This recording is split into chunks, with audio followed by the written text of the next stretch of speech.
नमस्कार, मैं अनीता गरेजा दूरदर्शन के सभी दर्शकों का तहे दिल से अभिनंदन करती हूँ। कहते हैं कि साहित्य एक ऐसी विधा है जो समाज की बुराइयों को आपके सामने रूबरू करवाती है, और जब उस साहित्य में साहित्यकार का प्रदर्शन होता है तो वो कायनात और भी बदल जाती है। साहित्यकार समाज की बुराइयों को और समाज की अच्छाइयों को आपके सामने लाने में सक्षम और सूक्ष्म प्रयोग करता है। तभी तो कहते हैं कि जहाँ ना पहुँचे रवि वहाँ पहुँचे कवि। साहित्य एक ऐसी विधा है जिसके द्वारा हम अपने आप को दूसरों के सामने सक्षम बना सकते हैं। तो आज ऐसे ही एक महानुभाव के साथ मैं आपको रूबरू करवाने जा रही हूँ, जिन्होंने पूरी जिंदगी अपने साहित्य के नाम कर दी। श्रीमान प्रेम विज जी, इनका नमस्कार सर, आपका अभिनंदन अभिवादन दूरदर्शन के सभी श्रोताओं को आपकी ओर से ससम्मान। इनका जन्म जालंधर में हुआ। MA, LLB, PhD और JMC के साथ इन्होंने अपनी कार्यक्षमता को पूर्ण रूप से साक्षात्कार किया। कविता, कहानियाँ, हास्य, व्यंग्य, लघु कथा, आलोचना आदि पर इनकी बहुत सारी चीज़ें शामिल हैं। विभिन्न स्कूल, शिक्षा बोर्ड एवं विश्वविद्यालय की पाठ्य पुस्तकों में इनकी रचनाएं शामिल हैं। हिमाचल प्रदेश विश्वविद्यालय, कुरुक्षेत्र विश्वविद्यालय और गुरु नानक देव विश्वविद्यालय ने इनके व्यक्तित्व और कृतित्व को PhD से नवाजा है। पंजाब सरकार, भाषा विभाग पंजाब, चंडीगढ़ साहित्य अकादमी और अनेक अंतर्राष्ट्रीय और राष्ट्रीय पुरस्कारों से सम्मानित हैं। सर, आपका तहे दिल से अभिनंदन। बहुत बहुत शुक्रिया अनीता गरेजा जी। मैं आपका भी और दूरदर्शन चंडीगढ़ का भी बहुत धन्यवाद हूँ कि आपने साहित्य सर्जन के इस कार्यक्रम में मुझे आमंत्रित किया, मुझे अपने विचार रखने का अवसर दिया। मैं अक्सर इस प्रोग्राम को देखता रहता हूँ। बहुत ही उम्दा प्रोग्राम है। मुझे अपने बहुत सारे साहित्यकारों के बारे में इसके माध्यम से जानकारी मिली। ये बहुत ही अच्छा कार्यक्रम है जिसमें साहित्यकार के साथ साथ उसकी रचनाओं का, उसकी लेखनी का भी सब कुछ मूल्यांकन होता है। सर, तभी कुछ कहते हैं कि हुनर तो सब में होता है, हुनर तो सब में होता है, किसी का छिप जाता है तो किसी का छप जाता है। तो सर, अगर हुनर है तो वो छिपना नहीं चाहिए, वो हमेशा छपना चाहिए, ताकि हमारे समाज का और हमारे देश का कारवां ऐसे ही चलता रहे। तो सर, ज़्यादा समय न लेते हुए हम आपके जीवन के साथ कुछ ऐसे पलों को यहाँ पर बिताएंगे जिसमें आपने बहुत उतार चढ़ाव देखे, पर हम चाहते हैं कि उन उतार चढ़ावों का आज एक ऐसी यात्रा कायम करें कि दूरदर्शन के लिए यादगार रह जाए। सर, आपका आरंभिक जीवन कैसा रहा? बहुत अच्छी बात आपने पूछी। जब भी कोई इंसान अपने पृष्ठभूमि को देखता है, विशेषकर बचपन को देखता है, बचपन की बहुत सारी अच्छी यादें होती हैं। जैसा आपने बताया, मेरा जन्म जालंधर पंजाब में हुआ। मैं मूल रूप से पंजाबी हूँ, लेकिन मुझे हिंदी की तरफ जाना पड़ा। उसकी भी कुछ पृष्ठभूमि थी। ये जो बचपन जिसको हम कहते हैं कि बहुत मीठी और अच्छी यादों का होता है, लेकिन मेरे लिए ये काफ़ी कष्टदायक भी रहा।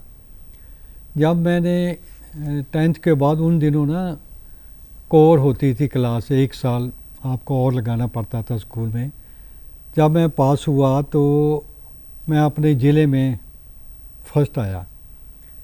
उन दिनों अनीता जी, आम तौर पे जो उस वक़्त था, लोग पास और फेल का पूछते थे कि तू पास हो गया जा प्लीज़।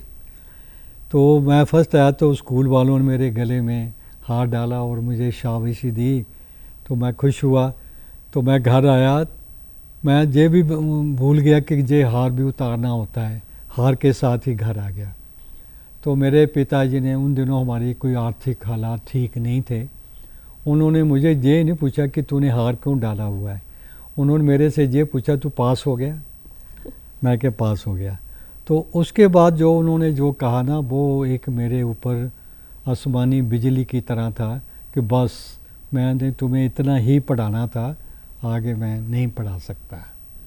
तो आप ये देखिए कि जो बच्चा इतनी खुशी से स्कूल से आया था और जिसको स्कूल वालों ने इतने अच्छे ढंग से मनाया, और उसके साथ ये घटना हो जाए तो उसकी कैसी सोच होगी। तो लेकिन मैंने ना सोचा कि अगर मैं इसी वक्त गिर गया या अपना हौसला छोड़ दिया तो फिर आगे तो बहुत ज़िंदगी है। तो मैंने उनके आगे तो ज़रूर अपने आप को सरेंडर कर दिया, लेकिन जीवन में सरेंडर नहीं किया। ये मेरे पढ़ने का जो शौक़ था वो लगातार बढ़ता रहा। तो मैंने प्राइवेट तौर पे बीए की, एमए किया, फिर जहाँ चंडीगढ़ आकर मैंने इवनिंग लॉ भी की। तो ये एक जीवन का संघर्ष है कि जीवन में हमेशा फूल नहीं मिलते, कांटों से भी आपको गुजरना पड़ता है, उनका भी सामना करना पड़ता है। इसलिए मेरे पास जो बचपन की है वो कोई ज़्यादा अच्छी यादें नहीं है, एक जीवन का संघर्ष मेरे पास रहा है। तो सर, ये जो आपने बोला कि आपके पास बचपन की अच्छी यादें नहीं हैं, तो कहते हैं कि अच्छी ज़िंदगी बहुत बुरे वक्त से होकर गुजरती है। तो शायद वो वक्त था जिसने आपको आज यहाँ पे लाके खड़ा किया कि आज आप कितने लोगों के लिए एक मिसाल बनने जा रहे हैं। सर कहते हैं कि एक साहित्यकार अगर चाहे तो वह देश और समाज की सोच को बदल सकता है। इसके बारे में आपके क्या विचार हैं? ये बिल्कुल इंदिरा जी, आपने बिल्कुल ठीक कहा। साहित्यकार का मूल रूप से उद्देश्य यही होता है। अगर हम देखें, पूरे हिंदी इतिहास को देखें, तो इसने अपने समय के अनुसार साहित्य की रचना की और समाज को एक नया दिशा प्रदान की। उदाहरण के रूप में जब हम स्वतंत्रता आंदोलन से गुजर रहे थे तो हमारे साहित्यकारों ने देशभक्ति की रचनाएं लिखी और लोगों को आज़ादी के लिए प्रेरित किया। तो इस तरीके से वो जो साहित्यकार है वो समय समय पर समाज को एक नई दिशा देता है, उसको आगे बढ़ने के लिए प्रेरणा देता है। तो फिर उसके आगे जो समाज में बुराइयां होती हैं, जैसे समय समय पर दहेज की हो गई, हमारी आपस में विचारों की हो गई, तो उन सभी को साहित्यकार अपनी लेखनी के माध्यम से लोगों को प्रेरित करता है और उन्हें एक नई दिशा देता है। एक दहेज के ऊपर मेरी कविता है, वो दिल्ली के शिक्षा बोर्ड की 10th के क्लास में है। उसका शीर्षक है लक्ष्मी। लक्ष्मी के दो रूप होते हैं, एक तो इसको औरत भी कहा जाता है और इसको पैसा भी कहा जाता है। तो मैंने इसको दोनों रूप में लिया। बरसों तक वो कविता लगी रही। तो उसके बाद उसमें एक लाइन आती थी, स्टोव फटा और वह मर गई। तो मैंने उनको चिट्ठी डाली कि अब तो स्टोव भी ख़त्म हो गए, तो अब आप इसको निकाल दीजिए। तो उन्होंने कहा कि ये अभी तक बुराई ख़त्म नहीं हुई, इसको हम इसमें रखना चाहते हैं, आप लाइन को चेंज कर दीजिए। तो मेरे लिए बड़ा कष्टदायक था कि मैं लाइन को कैसे। तो फिर मैंने उसको कहा कि आपने देखा होगा कि स्टोव की जगह अब लड़कियाँ आग लगानी शुरू कर दी थी। जब वो बिल्कुल असहाय हो जाती थी तो अब तो उसमें फिर मैंने लफ्ज़ जोड़े कि उसने आग लगाई और मर गई। आखिरी जो 4 पंक्तियाँ मैं आपको सुनाना चाहता हूँ कि दबे पाँव मैं घर लौट आता हूँ, दबे पाँव मैं घर लौट आता हूँ, बाबा के पास नहीं अपने पास, और सोचने लगता हूँ कब तक बिकाऊ मुखौटे लक्ष्मी के लिए, लक्ष्मी का दहन करते रहेंगे। क्या बात है तो ये मुझे बड़ा कष्ट होता है कि जब मैं शिक्षित वर्ग को, खासकर लड़कों को, ऐसी बुराई के प्रति देखता हूँ। ये किसी न किसी रूप में होती है। ज़रूरी नहीं कि आप पैसा ही मांगें या दहेज मांगें, आप किसी रूप में भी कह सकते हैं। आजकल तो बड़ा रिवाज हो गया, ये शादी इतनी महंगी हो गई है कि इतने बड़े बड़े मॉल में हो रही है, तो वहाँ भी तो एक ये भी दहेज का ही रूप है जो चलना चाहिए। तो अब तो शिक्षित समाज है, इसको इससे मुक्ति मिलनी ही चाहिए। सर, जैसे आपने एक बात बोली कि जो बेटी है वो अग्नि के हवाले कर दी जाती है ससुराल की ओर से, पर सर आज तो स्थिति को बहुत ज़्यादा बदलाव आ चुका है। कहते हैं कि ना पहले लोग बेटी की शादी करने से डरते थे कि ससुराल में कैसा होगा, कैसा वो रहेगी, पर आज तो जो माएँ हैं वो अपने बेटों की शादी करने से डर रही हैं कि मेरे बेटे की जान बच भी जाएगी या नहीं। तो इस पे आपके क्या विचार हैं बदलते हालातों पे? बहुत अच्छी बात, आप खुद बेटी होकर इतनी अच्छी बात पूछ रही हैं। समय के साथ सचमुच में बहुत बदलाव आया। मैं बाहर की बात क्या करूं, मैं अपनी बात ही करता हूं। जब हम अपने बच्चों के पास गए तो सुबह उठे तो बहू रानी नहीं उठी तो हमें चाय की तलब हुई। तो बाहर के कंट्री में थे तो हमने कोशिश की तो हमसे वो गैस नहीं चली। तो मेरी धर्मपत्नी कहने लगी बहू रानी पता नहीं 8 बज गई अभी तक उठी नहीं। तो मैंने उसको वो एक बात समझाई कि चुप रहना है, ये ना हो कि तुम्हारे बिस्तर के साथ मेरा भी बिस्तर गोल हो जाए। तो आपको समय के साथ परिवर्तन होना भी ज़रूरी है बच्चों के साथ। लेकिन आपने एक बात बहुत अच्छी कही जो इन दिनों काफ़ी प्रचलित हो रही है, बहुत चल रहा है कि एक सहन शक्ति जो है वो कम होती जा रही है। कि आपके अगर विचार नहीं मिलते तो ऐसी कोई जीवन में समस्या नहीं है जिसका समाधान नहीं। बिल्कुल ठीक सर, बिल्कुल ठीक। तो आपको उसका समाधान सोचना चाहिए, उसके बारे में कुछ होना चाहिए। ये जो लड़कियां कर रही हैं अपने पति की हत्या कर रही हैं, बहुत ये नीला ड्रम है वो ड्रम है उसमें उसको फेंक दिया जाता है, ये एक बहुत विचित्र बात हो रही है।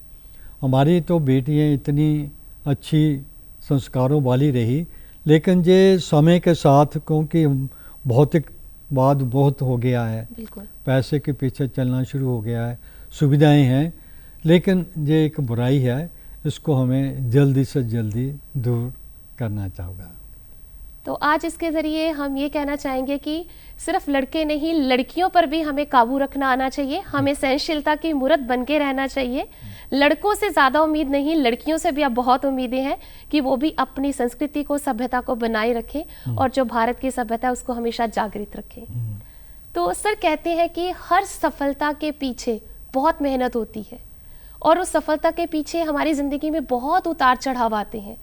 तो ऐसे ये सफलता जो आपको मिली है, क्या इसके पीछे आपको कभी अपमान का सामना भी करना पड़ा? हाँ, ऐसा है कि अगर कोई ये कहता है कि मुझे इस ज़िंदगी में सफलताएं मिली हैं या मुझे हमेशा फूल ही मिले हैं, तो समझिए कि वो ठीक नहीं बोल रहा है। बहुत बार ऐसे ज़िंदगी में ओकेजन आए, अवसर आए, मौके आए, जहाँ पे लगा कि जैसे मैंने अभी अभी आपको बताया कि मैं पढ़ना चाहता था और मुझे एकदम से ये कह दिया गया कि मैं, तो वो ज़िंदगी का एक बहुत कड़वा घूंट था जो मैंने पिया। उसके बाद जब मैं नौकरी में था तो मुझे प्रेमचंद की कहानी जो किसी ने पंजाबी में अनुवाद की थी, वो मुझे मेरे अधिकारी ने कहा कि आप इसको फिर से हिंदी में अनुवाद करके प्रकाशित करो। तो एक बहुत गलत बात थी, लेकिन वो बड़े अधिकारी थे, वो मान ही नहीं रहे थे। तो बहुत बड़ा, आप बड़े अधिकारी को आप बोलते हैं तो वो एक अनुशासनहीनता भी हो जाती है। तो कितना आपको बोल भी नहीं सकते, कहते हैं तो तब भी समस्या होती है। तो बहुत सारे ऐसे अवसर होते हैं जहाँ पर आदमी एक असमर्थ हो जाता है और वो कहते हैं ना, एक अपमान का घूंट पीकर रहना पड़ता है। तो ऐसे बहुत से ज़िंदगी में हो जाते हैं, इवन घर परिवार में ही होते हैं। ऐसी बात नहीं है कि आपको हमेशा सुख ही मिलता है, हंसी मिलती है, आपको ऐसी अवस्थाओं में से भी गुजरना पड़ता है जिसके लिए आप बिल्कुल तैयार नहीं होते। सर जैसे आप ये लगातार लिखते रहे तो घर में कभी जैसे लिखते लिखते कई बार होता है कि ये कौन से काम लेकर बैठे हो, इससे कौन सा आमदनी होने वाली है। तो ऐसे भी कवि और साहित्यकारों के पास ऐसे भी बहुत सारी समस्याएं आती हैं। क्या आपकी घर से कुछ ऐसी समस्या आएगी इससे आप कमाई का साधन बना सकते हो? हाँ, ऐसा है कि बिल्कुल आपने ठीक कहा। वैसे तो मेरे परिवार ने मुझे इसमें काफ़ी सहयोग दिया कि जब भी मैं लिखता था तो एक अच्छा वातावरण, लेकिन हमेशा ऐसा नहीं होता था। तो ये जो लेखन का कार्य है ना, ये एकदम से होता है, खासकर कविता है जो आपके दिमाग में आ गई, तो अगर आपने लिख ली तो आपकी कविता है, नहीं तो ख़त्म, चल के चला। तो कई बार ऐसा होता है कि धर्मपत्नी से आप बात कर रहे हैं, जहाँ आप लिख रहे हैं, तो वो अरे मेरी बात तो सुनिए, तो आप उसकी बात को सुनते सुनते आपकी कविता गैप हो जाती है। तो ऐसे भी कई बार होते हैं, मतलब कि ज़िंदगी में बहुत सारी जो अवस्थाएं होती हैं जिसमें आपको नज़रअंदाज करना पड़ता है कि जो लेखन है। एक बात और भी है कि जो लेखन का वरदान है ना, ये सभी को नहीं मिला होता है, ये किसी किसी को होता है। जैसे मेरे परिवार में है, मेरे बच्चों को कोई नहीं, जब भी मेरी पुस्तक आती है तो मैं उन्हें भेंट करता हूँ, वो अपने सैलून में रख देते हैं। मुझे कई बार महसूस होता है कि यार कुछ तो पेज पलट कर देख लो। तो फिर मैंने सोचा कि काहे को इतना सोच रहे हो, ये इनकी अपनी पसंद है, अपना नहीं है, तो ये उसके आगे पीछे नहीं है, मुझे शौक़ है जो। बाकी जहाँ तक प्रसिद्धि का है, नाम का है, अगर हम इसी दृष्टि से लिखेंगे ना, फिर आप लेखन नहीं कर सकते। बिल्कुल ठीक सर। हमारे बहुत सारे लेखक हैं, जैसे प्रेमचंद जी थे, उनको अपने जीते जी जीवन में प्रसिद्धि मिली नहीं थी। जब उनकी मृत्यु हुई तो मोहल्ले के कुछ लोग ही थे, वो कहते थे एक अध्यापक की मृत्यु हो गई तो वो उनके साथ चले गए। तो ये जो लक्ष्मी और सरस्वती का आपस में मिलन बहुत कम होता है। अगर हम पैसे के लिए लिखना शुरू कर दें तो फिर आपका लेखन वहीं रुक जाता है। लेखन में ऐसी बात नहीं है, मुझे मान सम्मान भी मिला बहुत है। जैसे आपने अभी बताया कि साहित्य अकादमी से भी मुझे मिला, मुझे अच्छा लगा। जो भी आपको पुरस्कार मिलता है, इनाम मिलता है, वो कहते हैं ना, इनाम तो चाहे छोटा हो बड़ा हो, वो इनाम ही रहता है। कहते हैं ना, एक टॉफ़ी भी मिल जाए तो वो भी क्या जीवन में मिठास लेकर तो आती है सर। वो है। लेकिन ये आपको अगर इस दृष्टि से लिखेंगे कि मैंने इनाम के लिए लिखना है, सच में मैंने बहुत सारी चीज़ें, तो जैसे भी जो कविताएँ थी, ये पता नहीं मुझे कितने ही रॉयल्टी मिल चुकी है, तो पता नहीं कि आपकी कौन सी रचना कहाँ चली जाए और आपको कैसे हो जाएगा। तो लेकिन अगर आपको ऐसे नहीं लिखना चाहिए, आपको समाज को देखकर, एक जहाँ ना हमारे चंडीगढ़ में ना बहुत साल पहले जसपाल भट्टी जी ने ना वहाँ पे एक दुल्हों की नुमाइश लगाई थी। हाँ जी। उन्होंने एक डॉक्टर को उठाया था, एक इंजीनियर को, एक सरकारी कर्मचारी, तीनों के गले में उन्होंने वो डाले थे गत्ते। तो उनके ऊपर उनका वो लिखा था कि डॉक्टर का वो क्या दहेज के लिए कितना पैसा लेगा, वो लेगा। तो क्योंकि मुझे हास्य बैंक की भी लिखने की है, तो मैं वहाँ गया हुआ था। तो देखिए कि लिखने की प्रेरणा आपको कहाँ से मिल जाती है। तो मुझे वहाँ से एकदम से विचार आया, ओहो ये तो दहेज के ऊपर। तो मैंने फिर लेख लिखा था, दूल्हे दूल्हे तेरे कितने दाम। तो दाम चलते थे, अभी भी चलते हैं। अब प्रत्यक्ष रूप से नहीं कहते, अब प्रत्यक्ष रूप से कहते हैं। मैंने अपने मित्र को ही, जो उसका बेटा डॉक्टर था, तो बातें करते हुए देखा, ये हमने इसको मेडिकल कराई, मेडिकल में इतना खर्च हो गया। वो अप्रत्यक्ष रूप से बता रहा था कि मैंने कितना खर्च किया, कि जाने कि मुझे इसके बदले में मिलना चाहिए। मुझे बुरा लग रहा था कि क्यों ऐसा हो रहा है। मैं अपनी बेटी के लिए मेरी बातचीत चली सी किसी पेरेंट्स के साथ, तो उसके पिताजी मुझे कहने लगे कि मेरा बेटा बाहर है, वो फ्लैट में रहता है, उसके फ्लैट को सेट करना है। मैं बहुत सारी बातें सुनता रहा कि ये मेरे से ऐसी बातें क्यों कर रहा है, मैं तो शादी की बात कर रहा हूँ। ये मुझे, फिर मैं समझ गया कि मुझे बतला रहा है कि इतना कुछ चाहिए। तो अनीता जी, मुझे बुरा भी बहुत लगा कि ये कर रहा है। अगर मैंने सोचा कि मैंने इसके आगे सरेंडर कर दिया तो ये आगे के आगे बढ़ेंगे, क्योंकि ये सोच आगे ऐसे बढ़ती। मैंने फिर मन ही मन डिसाइड कर लिया कि इसको ठीक तरह रास्ता बताकर भेजना है। तो मैंने उनसे एक बात पूछी, मैंने कहा भाई साहब आपका बच्चा ठीक ठाक है ना? कहता है क्या बात? मैंने कहा जी आप इतनी बातें मुझे बता रहे थे, उसका फ्लैट सेट करना है, वो है जो है, क्या वो कमाता नहीं है? तो फिर वो बिल्कुल ठीक। उसको एकदम से समझ आ गई। तो इससे पहले कि वो और कुछ बोलता, मैंने उसको कह दिया कि हमारी तरफ से इनकार है, आप जा सकते हैं। ये ऐसा डिसीजन करना अनीता जी बहुत मुश्किल ज़िंदगी में होता है बहुत सर। ज़्यादा मुश्किल हो जाता है, लेकिन हमें लेना चाहिए। लड़कों को भी लेना चाहिए और लड़कियों को भी लेना चाहिए, दोनों तरफ से। मैं सोचता हूँ अगर आप कमाते हैं, ठीक है, लड़की भी हो सकती है, लड़का भी हो सकता है। मैंने बाहर के कंट्रियों में जाकर मुझे एक बात बहुत अच्छी लगी। जब मैं पहली बार बाहर गया तो मैंने एयरपोर्ट से बाहर निकल रहा था, तो मैंने एक गोरे को बच्चे को उठाई देखा, तो मुझे बहुत अच्छा लगा। हमारे यहाँ क्या होता है, औरत ने बच्चे को भी उठाया होता है, सामान को भी उठाया होता है, और पति देव जी राजा महाराजा की तरह आगे बढ़ रहे होते चल रहे होते हैं। तो मुझे लगा कि जो नारी का सम्मान है वो यहाँ हो रहा है, यहाँ हो रहा है। तो मुझे बहुत अच्छा लगा।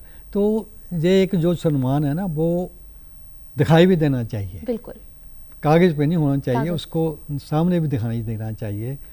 तो जब मेरी शादी हो गई तो मेरे पेरेंट्स थोड़े को कि बहुत पहले की बात है, तो उन दिनों लड़का लड़की में बहुत भेद होता था। तो वो हमारे को कहाँ जा रहे हो, कब आओगे, तो मैंने एक दिन बैठकर उनको समझा दिया कि ऐसा है, अगर आप चाहते हो ना हमारे साथ रहना है तो ये सभी आदतें आपको छोड़नी पड़ेंगी।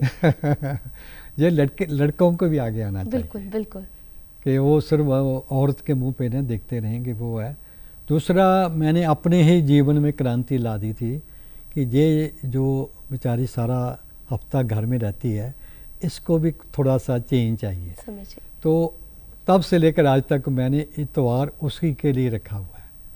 बिल्कुल ठीक सर, बहुत अच्छे, बड़ी खुशनसीब आपकी पत्नी कि नहीं, आपने मैं उनके बारे अपने में सोचा। साथियों को समझाना चाहता हूँ, जो लोग कहते हैं कि जी आप अपने बीबी के गुलाम हो गए, वो हो गए, भाई किसके गुलाम है, क्या गुलाम है? आपके जीवन साथी है, आपके साथ रह रही है, आपको रोटी खिला रही है, आपको जीवन को सुखमय बना रही है, क्या कर रही है? क्यों नहीं? मेरे भी दोस्त कहते थे यार तुम क्या बात है, मैं किसी को पराये को लेकर घूम रहा हूँ, अपनी पत्नी है, क्यों नहीं घूम सकता? तो ये आपके अंदर एक विचार आना ज़रूरी है ताकि वो आगे से आगे। और इस बात को मैंने फिर वहाँ बाहर जाकर वो महसूस किया, वहाँ के जो लड़के ना, खासकर हमारे एशिया के भी बाहर जाकर ठीक हो जाते हैं। जहाँ काम नहीं करते वहाँ बर्तन तक भी साफ कर लेते हैं, तो करने चाहिए, जहाँ क्यों नहीं करते? सर समानता का हक है। नहीं, कहने का मतलब अगर देखिए अनीता जी, अगर सपोज करो मैंने अपने घर में अपना कप साफ कर लिया या गिलास को धो लिया, इसमें कौन सा मैंने पाप कर दिया? मेरी माँ कहती हूँ काका तुम को भांडे धो ही जा रहे हैं, और ये भांडे मैं अपने ही धो रहे हैं, कोई किसी और कोई। तो ये एक विचारधारा की है जो बदलनी चाहिए। बहुत अच्छे सर। सर जिंदगी में कोई ऐसी ख्वाहिश जो अधूरी रह गई हो, तो आप कभी वर्तमान में या भविष्य में उसको पूरा करने के सपना देखा पर शायद वो सपना पूरा ना हुआ हो? हाँ, ऐसा है कि देखिए आपकी बात बिल्कुल ठीक है कि अगर सपने पूरे हो जाएं तो इंसान सपना लेना ही छोड़ देगा, नहीं? तो सपने तो बहुत सारे होते हैं कि वो कहते हैं जैसे आसमान से भी सपने तारे को तोड़ना, लेकिन मेरे जो हैं वो, एक तो मैं यही चाहता हूँ खासकर मर्द जात जो आदमी की जात है उसमें परिवर्तन लाना के लिए मेरी बड़ी इच्छा रहती है। मैं जहाँ भी, मैंने ज़िंदगी में अनीता जी सच में मानो ना, मैं कभी मंदिर ही नहीं गया, मेरा कोई गुरु ही नहीं है कि मैंने डिसाइड कर लिया था अपनी ज़िंदगी में कि मेरे जो माँ परमात्मा है ये मेरे माँ बाप हैं। सच में बताऊं, मुझे बहुत कुछ मिला उनकी सेवा से। जो लोग कहते हैं ना कि नहीं जाइए मंदिर जाइए पूजा कीजिए, इसमें हमें कोई पत्ती नहीं है, पहले इनकी तो करो, बिल्कुल। आप इनको क्यों नज़रअंदाज कर रहे हो? मैंने बहुत सारे साथियों को देखा कि आप तो घूम फिर रहे हैं, चलो घूमो, ऐसे घूमने की कोई बनाई ही नहीं है, कम से कम उनको भी तो देखो यार, जिन्होंने आपको जन्म दे दिया वो है। मैं ये अभिमान के साथ नहीं कहता, मैंने दिल खोल कर उनकी सेवा की। मैं अपने साथियों को भी यही कहता हूँ, और यार ये देवता हैं, जो जिंदा देवता हैं, इनको संभालिए, इनको देखिए, मेरे पिताजी 99 के होकर गए और मेरी माँ 105 साल रही मेरे पास। तो मैं सोचता हूँ कि ये सबसे बड़ा खजाना था जो मेरे पास रहा, कि आप इस खजाने को संभालो, इसको देखो यार। तो मैं अक्सर अपने दोस्तों को यही कहता हूँ, ये जो वृद्ध आश्रमों को मैं देखता हूँ ना नेताजी, मुझे बहुत कष्ट होता है, बहुत कष्ट होता है।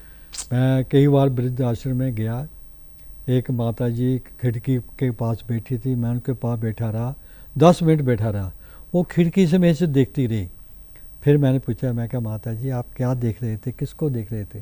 कहती मेरा बेटा 2 महीने पहले मुझे छोड़ गया था कि मैं आऊँगा, मैं उसकी राह देख रही हूँ।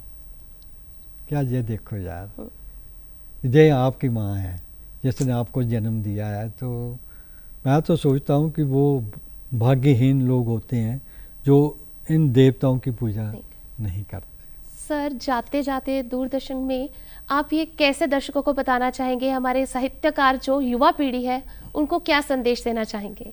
उनको नेताजी 2 बातें मैं जरूर कहना चाहता हूँ जो मैं अपने ऊपर भी लागू करता हूँ।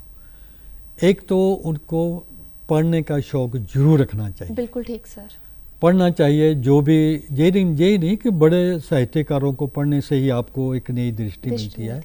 मैं अपने साथियों की कविताएं भी, पुस्तकें जो दी जाती हैं, मैं उनको पढ़ता हूँ, और एक सीखने की ललक जरूर रखनी चाहिए।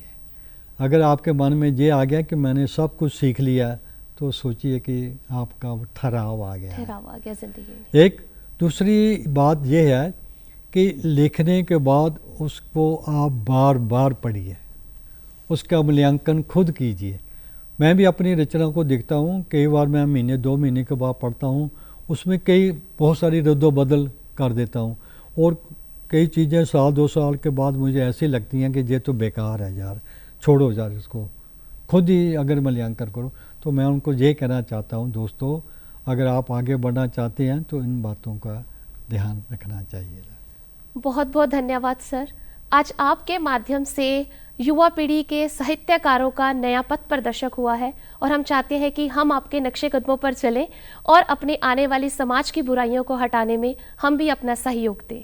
तो सर कहते हैं कि वक्त सबको मिलता है ज़िंदगी बदलने के लिए, वक्त सबको मिलता है ज़िंदगी बदलने के लिए, पर ज़िंदगी दोबारा नहीं मिलती वक्त को फिर से बदलने के लिए।